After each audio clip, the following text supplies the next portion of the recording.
Hello and welcome to the Temple of Tomes with your host, Indie Comics Jones. Today is March 13th, 2021, and this is episode 231. Today we're looking at Serial. This is the second issue in the 10-issue arc, and the artist, writer, letterer, everything is Terry Moore, one of my favorites. So we've got this cover here with Zoe, who first made her appearance in Rachel Rising. She's a girl that has been, let's say she's been possessed by the devil or a demon-type creature. She had to kill herself to get the demon out. Then she was revived back to life, but she has not aged in 20 some odd years now. So she's still around, but she maintains her brain has continued to grow. So she speaks like an adult, even though she's in the body of a child here. They got her posed in front of this old-timey cemetery here. This does not happen in this issue. In fact, she looks a little older in the issue than what is portrayed here. When she's in her dreamlike state, sometimes she goes back to this caricature.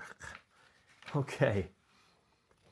A quick ad for Terry Moore's 5 Years, and there's Zoe again. She was in that as well. And I believe she was in Strangers in Paradise 25 as well, kind of the follow-up to Strangers in Paradise, the original series that was a couple decades earlier.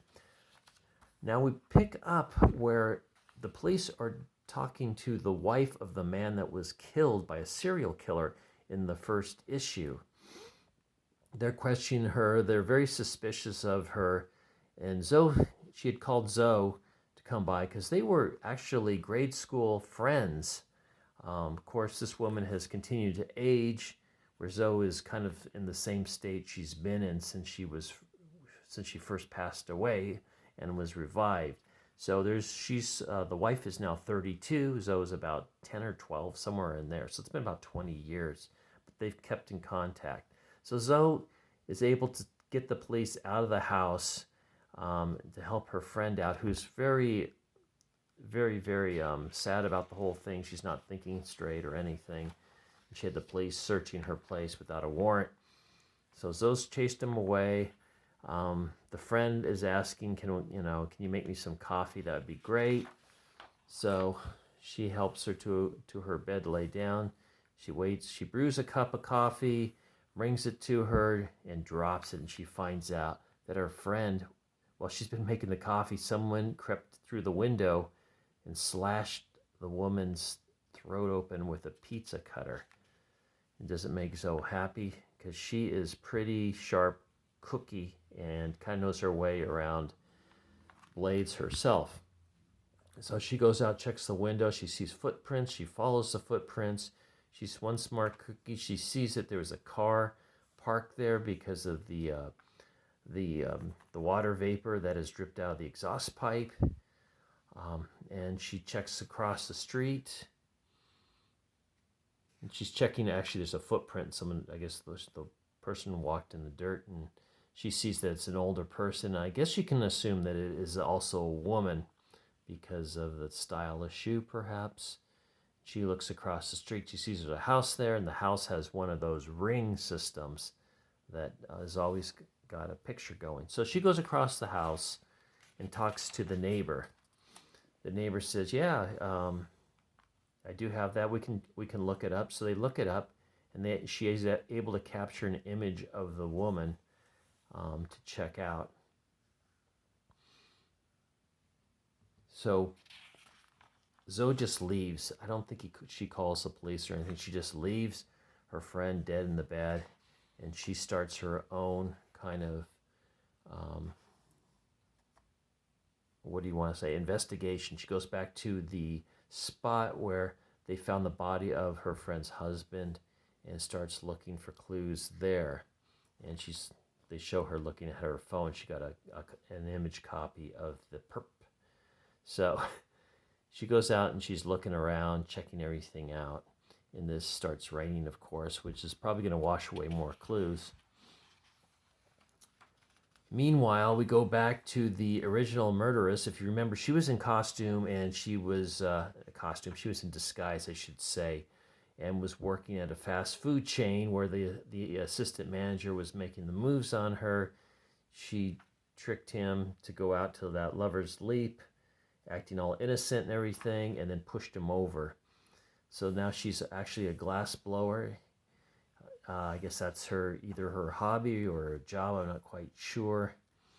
In the meantime, police are going through some of the clothing items taken from the dead man. They notice there's a button missing, and we see that button appear, and it's put into the glass sculpture by the murderer. We don't know her name yet, by the way. She was going by an alias. So she's also got the husband's ring, and that goes into the mix as well. And she's got these 2 items of souvenirs of her killing as she wanders off. She starts to head down the highway. She's pulled over the police. Police said she got a flickering taillight, and she's going to check in the trunk. I guess she's got some evidence in the trunk, but so she thinks the police might see it. She pulls out a knife, so she's ready to stab the police officer with the knife when he comes back if he's got something else, but he doesn't see anything, I guess, back there. He just fixes the light and tells her she should have it looked at, and she drives off satisfied. And that's the end of chapter 2 of 10. This is obviously a recommend for me because I just love Terry Moore, and this story is really kind of intriguing. Don't know where it's going to end up. There's baby Zoe, so we have her kind of, I don't know, maybe 8 or 10. There she's at like age 18 months. So anyway, good story. Here's his last book that came out. It was a quick graphic novel, 72-page, called Ever. It was a recommend. It's a totally different story. It's more spiritual. Here's some other things Terry Moore's worked on. Strangers in Paradise, back in hardcover edition. And we also have Echo. But this is a really good story as well. I really enjoyed Echo. And they have the complete edition and an omnibus for that.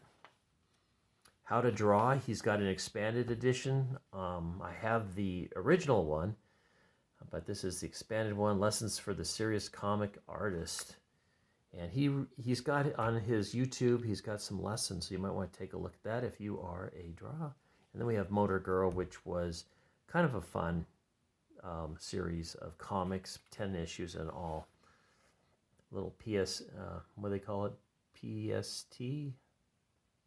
Or PTS syndrome going on in that one. And there's Rachel Rising.